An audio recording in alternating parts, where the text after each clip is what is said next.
Hola, Fer.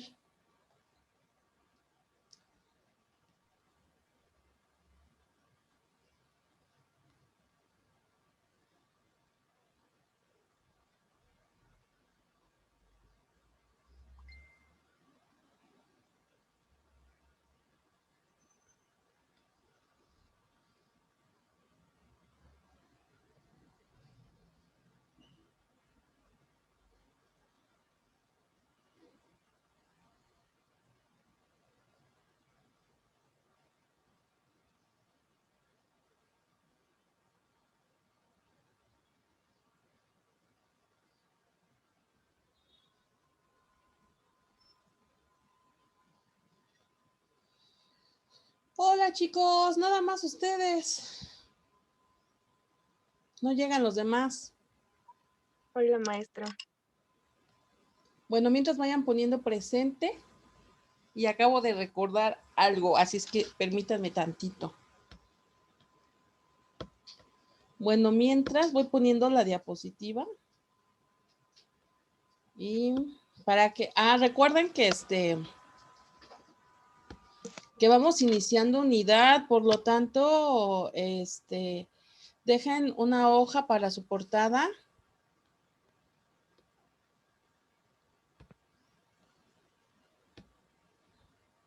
Y vayan anotando el título, desarrollo sustentable, bueno, más bien la unidad es educación ambiental y la sesión es desarrollo sustentable.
Bueno, ¿ya ven ahí la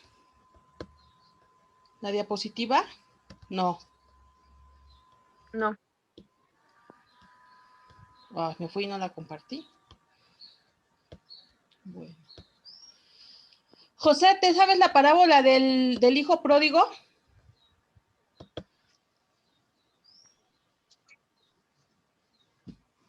¿Puedes hablar? ¿Sirve tu micrófono?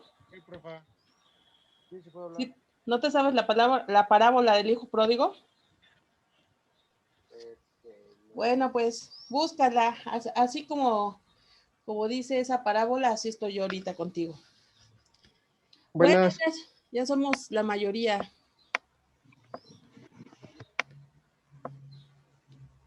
Hola, Eduardo, Fernanda, Iván, José, Jocelyn, ya todos pusieron presente, ¿verdad? Es lo primero que hacen cuando entran. Muy bien. Sí. Muy bien. Bueno, le decía a Fer que recuerden que estamos iniciando la segunda unidad, por lo tanto, dejen la hoja, por favor, para la portada, que por cierto me la tienen que mandar, ya saben. Y esta segunda unidad se llama Educación Ambiental. Ok, entonces hoy, qué mentiroso, estamos en la sesión 1. Bueno, aquí le ponen sesión 1, no sé por qué le dejé 3, desarrollo sustentable, pero es la sesión 1.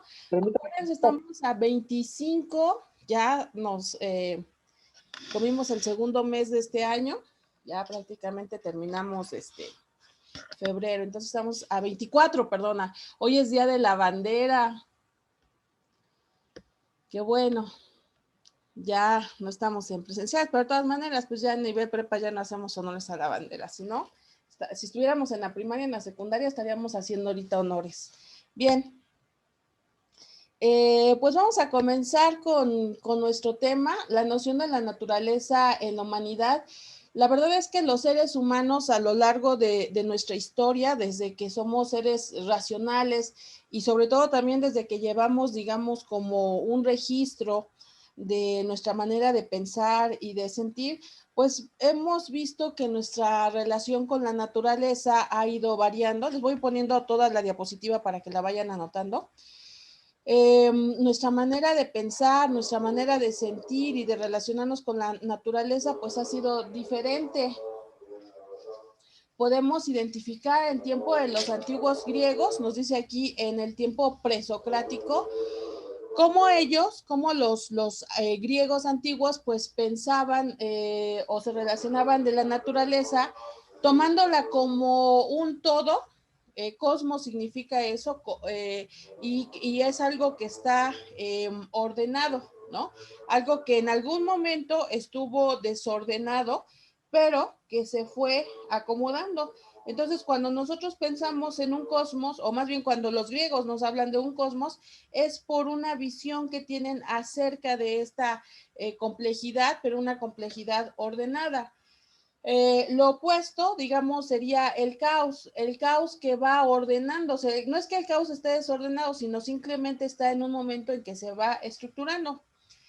Pero no todos los griegos pensaban así. Tenemos, por ejemplo, el segundo pensamiento de este otro filósofo griego, Aristóteles. Para él, la naturaleza de cada cosa, de cada objeto, es aquello que lo determina y que tiene una finalidad. Todas las cosas tienen una finalidad, es decir, son para algo o fueron creadas para algo. En este momento no vamos a pensar quién lo creó ni cómo lo creó, simplemente que fueron creadas para una situación determinada. Y esto es muy importante porque de alguna manera esto, algunos otros pensadores, algunos otros filósofos, muchos siglos después, cuando se va estructurando el cristianismo, toman esta idea de Aristóteles y la modifican y la transforman en el sentido de señalar que la naturaleza pues ha sido creada por Dios para el uso de los seres humanos, ¿sí? Cada objeto es lo que lo determina. Bueno, pues los objetos son creados por Dios para el uso de los seres humanos. Claro, no quiero que se confundan. Aristóteles nace muchos años antes de que el cristianismo surja y él no lo está pensando en términos de Dios. Yo dije hace ratito, un futuro después o muchos años después de Aristóteles, eso es lo que las escuelas de pensamiento religiosas van a establecer. Pero bueno, ahorita hablamos de ese punto. Una tercera idea, y que bueno, sí ya de alguna manera está de la mano con este pensamiento aristotélico, es la teología escolástica. Teos es Dios, la teología es el estudio de las ideas religiosas o el estudio de Dios, para hacerlo más sencillo. Entonces, no eran filósofos como tales, más bien eran los teólogos, los estudiosos de Dios, los teólogos escolásticos, pues nos van a hablar precisamente de que la naturaleza es creadora de Dios. O sea, fíjense, son dos ideas. La naturaleza es creadora de Dios, que es eterna, la naturaleza es eterna. Y la naturaleza creada por Dios es finita y perecedera, es decir, que en algún momento se va a terminar. Obviamente esto no es un curso de filosofía, entonces habría muchas cosas que señalar, que explicar, pero pues no podemos expandirnos. Ya después, algunos cientos de años después, llega otro periodo en la historia del ser humano, sobre todo el europeo, que va a ser el Renacimiento. Durante el Renacimiento, sí, algunos pensadores, yo aquí nada más puse uno, que se apellidaba Leibs, Gottfried Leibs, nos decía, bueno, él se imaginó que Dios no intervenía en el mundo para que este mundo funcionara, sino que en algún momento el mundo habría sido creado por Dios, pero lo había dejado solito para que funcionara por sí mismo como una máquina perfecta. Y esta es una idea, la idea de que el mundo, la naturaleza, es como una máquina perfecta, va a dominar los siguientes siglos, ¿no? Señalando que pues, es como, algunos lo ponen esta analogía con un reloj, ¿no? Un reloj de los antiguos, no, por supuesto, no uno digital, sino uno de esos que se les da vuelta de engranes. Un reloj de engrane, pues es una maquinaria perfecta que no necesita que alguien lo esté moviendo como tal. Entonces, muchos pensadores en el Renacimiento van a tener una idea muy, muy semejante a esta de Leibs, ¿sale? Después tenemos ya algunos otros pensamientos que van a ir evolucionando hacia lo que ya sabemos, lo que ya hemos hablado sobre la revolución industrial. Acuérdense que la revolución industrial va a empezar desde el siglo XVIII, ya el siglo XIX es el siglo más fuerte, y bueno, pues la encontramos perfectamente anidada en el siglo XX y en el siglo XXI.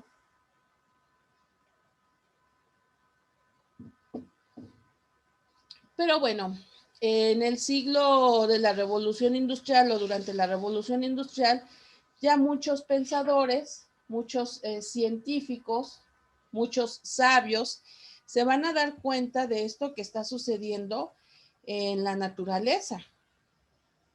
Se dan cuenta de cómo hemos ido transformándola, hemos ido buscando el control sobre ella, y en este sentido, pues irla destruyendo.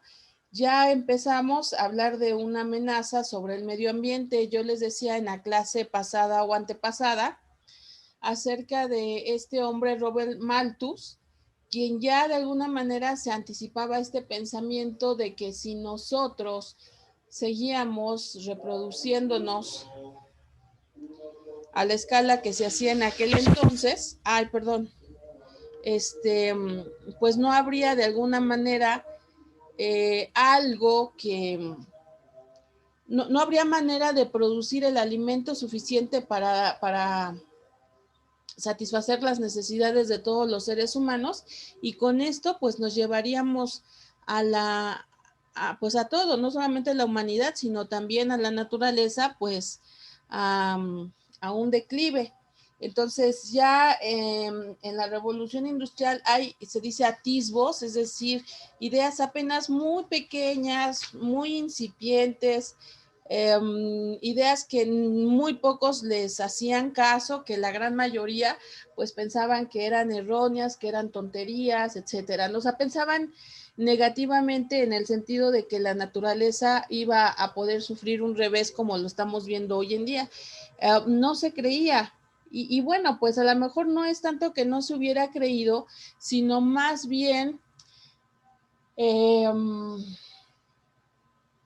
era el hecho de que no les convenía pues frenar toda y hasta la fecha, no conviene frenar toda la actividad industrial, porque eso implica pérdidas económicas de las grandes compañías, de las grandes empresas. Pero pues se dice que estamos en este momento en el punto crucial, exactamente, estamos en el punto en donde o hacemos algo para que esto se revierta, o no hacemos nada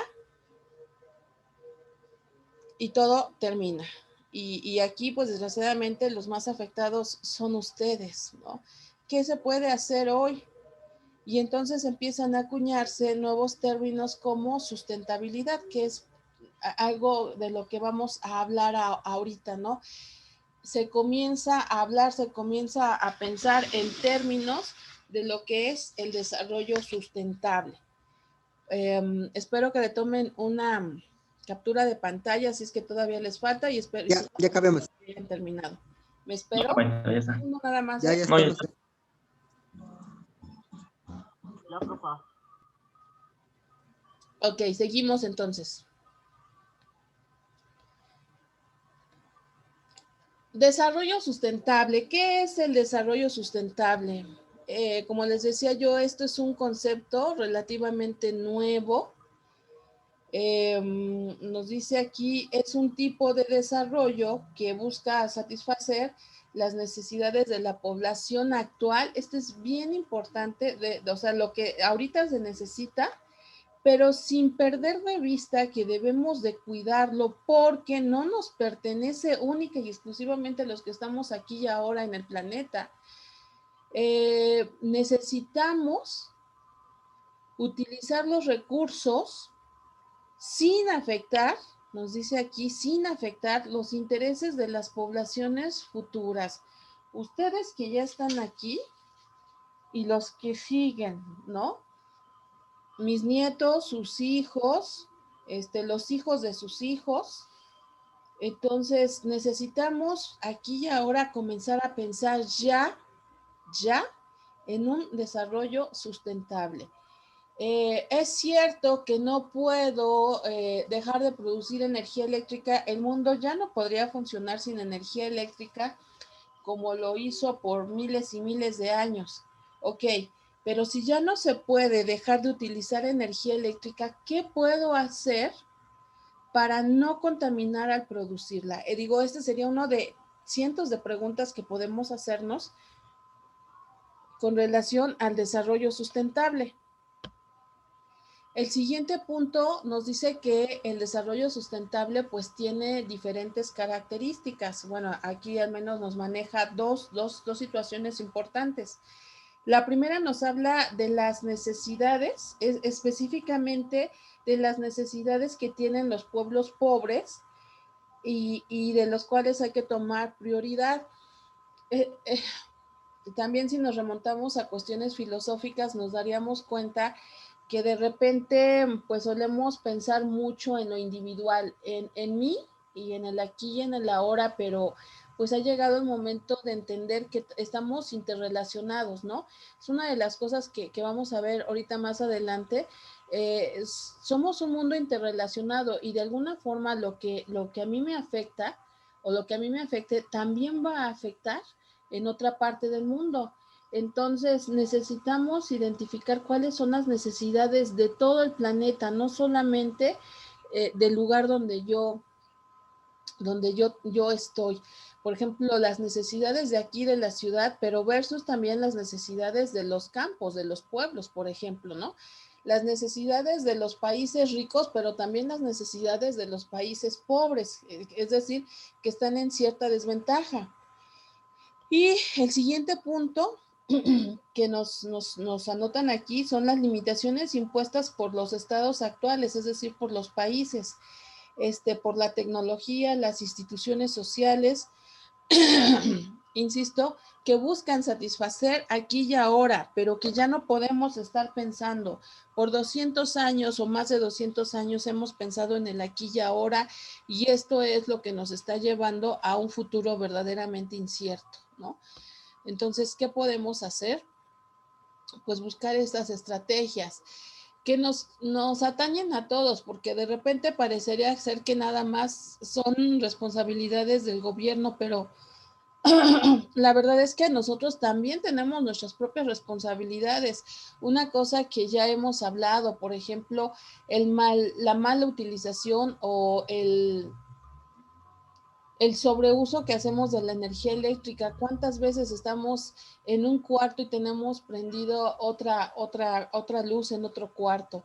O tenemos prendida la computadora, el celular, tantito y hasta la consola de videojuegos, cuando en realidad no estamos poniendo atención a las tres cosas. Seguramente estamos con una. Y en todo caso, si ponemos atención 1 minuto a una cosa y medio minuto a otra cosa, pues esa es nuestra concientización que debemos de hacer. O sea, concentrarnos solamente en una cosa. Si estoy jugando un videojuego, estoy jugando un videojuego.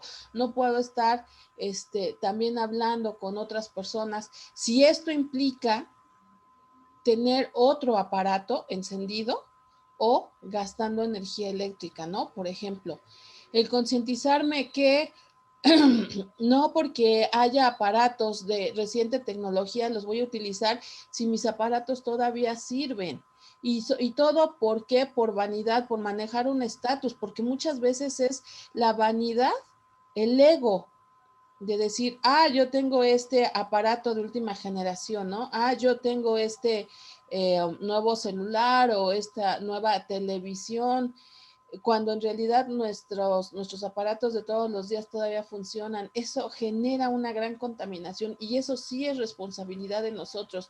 Yo de repente leo muchos comentarios en las redes sociales donde dicen, pues es que eso lo generan las grandes empresas. Sí, las grandes empresas, pero las grandes empresas están generando para ti, que tú consumes.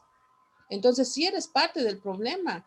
Por supuesto que a lo mejor la contaminación que yo, Beatriz Navarrete, genero en un día no se compara con la contaminación que genera una empresa como, no sé, la Corona. Por supuesto que no se compara, por supuesto que es muchísimo más, pero ¿para quién está trabajando la Corona? Pues para mí, ¿no? Porque yo soy, a final de cuentas, la que voy a estar comprando productos. Si yo no hago una utilización racional y consciente de esos productos, por ejemplo, bueno, estoy hablando de la Corona, la fábrica de jabón y de aceites, ¿no? Entonces, ¿qué pasa? Si yo consumo una gran cantidad de detergente para lavar mi ropa, cuando en realidad no utilizo solamente lo mínimo, porque tengo esa idea de que la espuma es la que limpia, no, la espuma no es la que limpia. Un producto se va a limpiar en relación directa con una cantidad mínima de jabón, y por más jabón que le pongas no se va a limpiar. Entonces yo lo que estoy haciendo cuando estoy utilizando demasiado detergente es estar contaminando demasiado, por ejemplo, ¿no? Entonces, ¿qué puedo hacer yo directamente? Yo, Beatriz Navarrete, tú, Leonardo, tú, Fernanda, tú, Daniel, tú, Jocelyn, para disminuir los niveles de contaminación y de sobreuso que se hace en el planeta, ¿no? Por ejemplo. Bueno, me podría pasar horas dando ejemplo, ¿no? Ahorita lo pienso en términos de la ropa. ¿Cuántas veces desechamos ropa que ya nos aburrió? Porque en realidad pues no es ropa que esté en malas condiciones, simplemente es eso. Ya esto ya me lo puse, esto ya tengo como 3 años con él, todo está bueno, pero no le hace, ya mejor lo tiro, ¿no? Entonces ahí está esa cuestión. Bueno, podríamos hacer como una especie de viaje histórico en el sentido de identificar cómo se han dado estos pensamientos acerca del desgaste que estamos haciendo a la naturaleza, y tal vez algunos de los primeros, no dudo de que haya más y sobre todo más tiempo más atrás, pero ahorita nos vamos aquí en el siglo XVIII con un alemán de nombre Hans Karlowitz. Él es uno de los primeros que está dándose cuenta de la gran cantidad de árboles que se talan y por ende de deforestación. Ya sabemos que talar grandes extensiones de árboles lo que conlleva es la deforestación, y que no solamente es el hecho de que ya no haya árboles, sino que se deshace completamente el hábitat. Nosotros ya hemos visto en ecología cómo se dan estas ramas, estas cadenas de interrelación entre todos los seres vivos de un hábitat. Entonces, no hay bosque, también puede no haber plantas, y ciertas plantas, y al no haber esos árboles, al no haber esas plantas, no haber esos pastos, esos hongos, entonces otros animales también se ven afectados, desde minúsculos gusanos, insectos, roedores, hasta animales grandes e inevitablemente, a final de cuentas, los mismos seres humanos, que como no nos... en verdad necesitaríamos, creo que por cada árbol que se tala, que nos cortan que nos tapen la nariz y no respirar algunos momentos, como para poder entender que cada árbol talado, pues es menos oxígeno producido en la naturaleza para los seres vivos, ¿no? Y esto por poner uno de muchísimos ejemplos. Entonces, Karlowitz es el primero que va pensando en que debe de buscarse una manera sustentable para realizar estas actividades. Ok, de acuerdo, no puedo dejar de talar árboles porque con eso construyo mi casa. Estábamos hablando de una Europa, decía yo, del siglo XVIII, donde predominantemente las casas son de madera. Entonces puede ser que sea como impensable dejar de talar. Todavía no hay petróleo en grandes cantidades, entonces la manera de calentarme en esas Europas frías, en esos inviernos europeos, pues es a través del carbón de leña. Entonces, sí, tal vez sea imposible dejar de hacerlo, pero ¿qué voy a hacer? Tal vez reforestar esas zonas, ¿no? Esa sería como una posibilidad. Entonces, pues va a haber diferentes pensadores que van a ir hablando sobre esto. Ya se toma, digamos, como más en serio en la década de los 80 del siglo pasado, es decir, en la década de 1980, pues va buscándose un punto medio. Pónganle aquí, bueno, espero que ya hayan terminado de hacer ¿cómo se le llama? Este diagrama de Venn, ¿no? Este diagrama de Venn, en donde nos damos cuenta cómo nosotros debemos de ir empatando todos estos conceptos, todos estos elementos, ¿no? Lo social, lo económico y lo ecológico tienen que ir de la mano, tienen que ir armonizados. Cuando yo lo social y lo ecológico lo armonizo, entonces se vuelve algo soportable. ¿Por qué? Porque no está deteriorando la ecología, pero tampoco está dejando a la sociedad limitada. Cuando yo equilibro lo social y lo económico, entonces se da una relación equitativa, ni muy ricos ni muy pobres, ¿no? Y cuando se relaciona lo económico con lo ecológico, nos damos cuenta que sí es posible, es algo que es aplicable. Y si las tres esferas convergen en un punto, entonces en ese momento estamos llegando a lo que se llama sustentabilidad. ¿Sí? ¿Se dan cuenta? Son tres círculos que se sobreponen, uno con uno, otro con otro, y en algún punto convergen los tres. Cuando convergen estos tres elementos, ecología, sociedad y economía, entonces estamos hablando de la sustentabilidad. Que pónganle allí, aquí, esquema gráfico de la sustentabilidad surgido en 1980. ¿1980? Ajá, bueno, en esa década, ¿no? 1980, 85, 87. Digo, es el momento en donde se toma más conciencia de esto. Aunque como les dije, pues ya ya desde el siglo XVIII, ¿no? Con este alemán Karlowitz. ¿Puedo cambiar? Sí, maestra. Ok. Sí.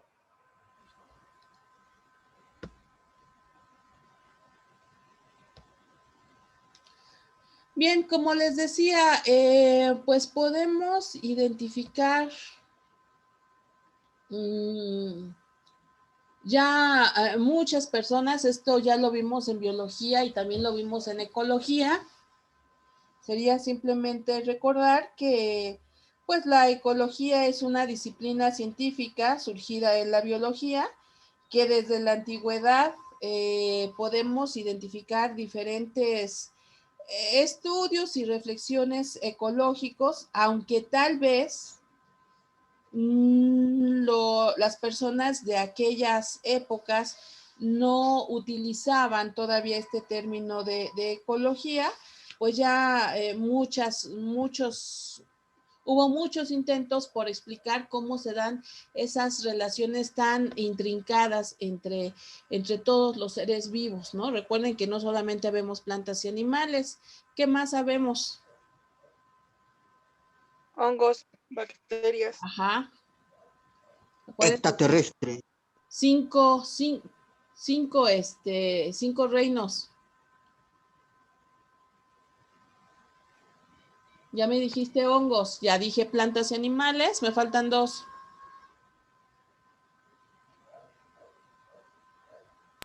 ¿Fungi? Esos son los hongos. Bueno,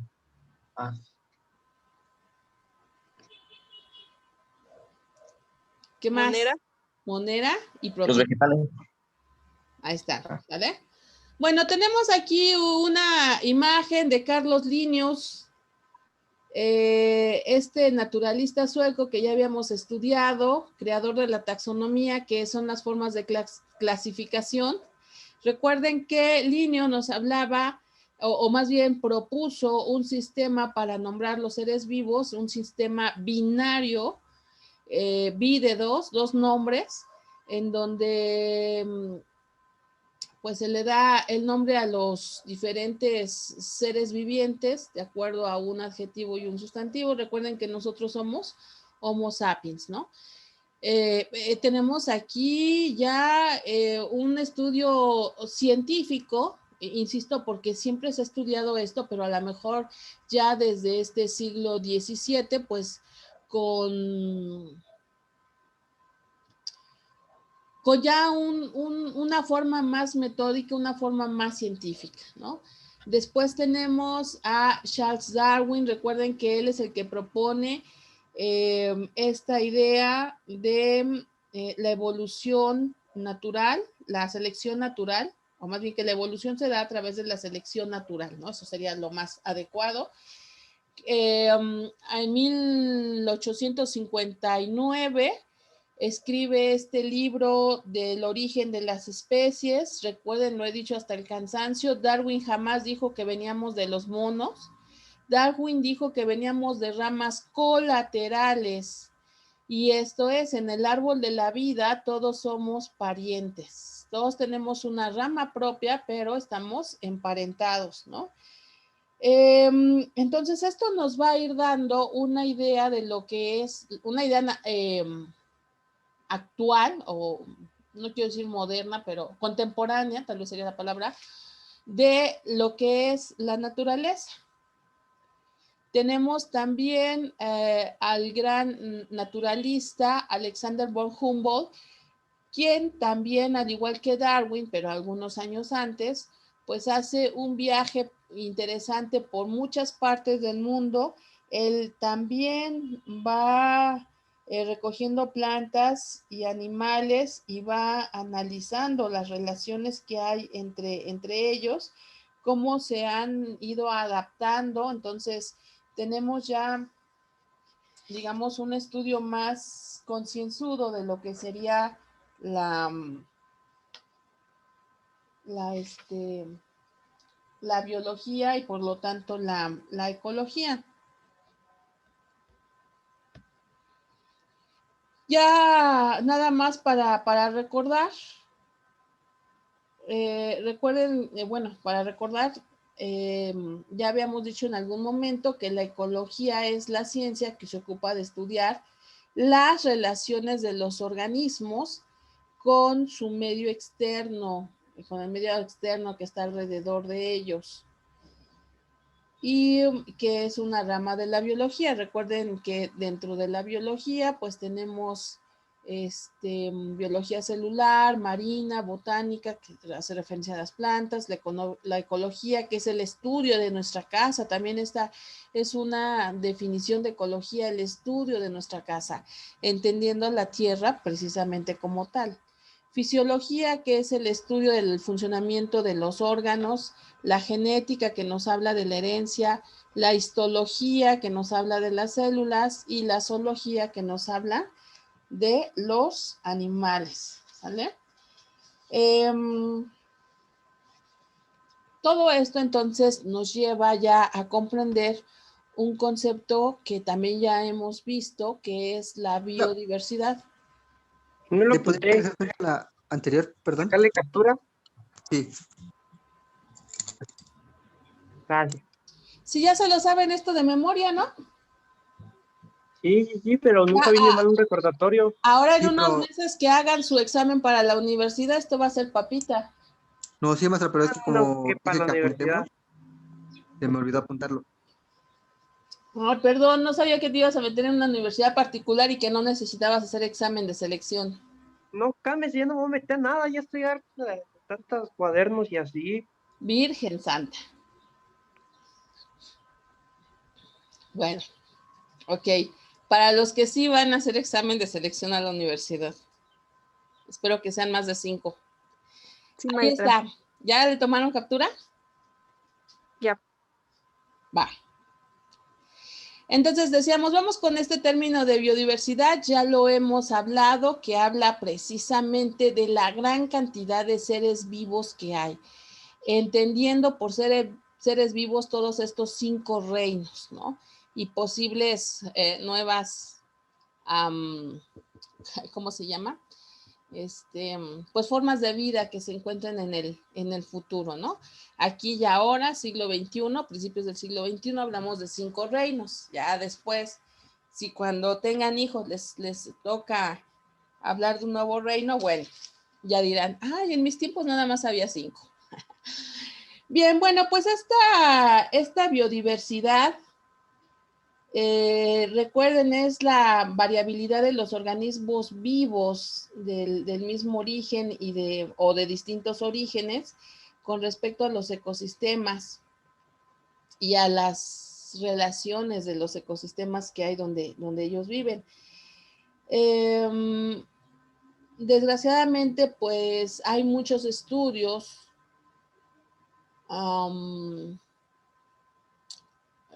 ¿cómo se puede decir? Muchos estudios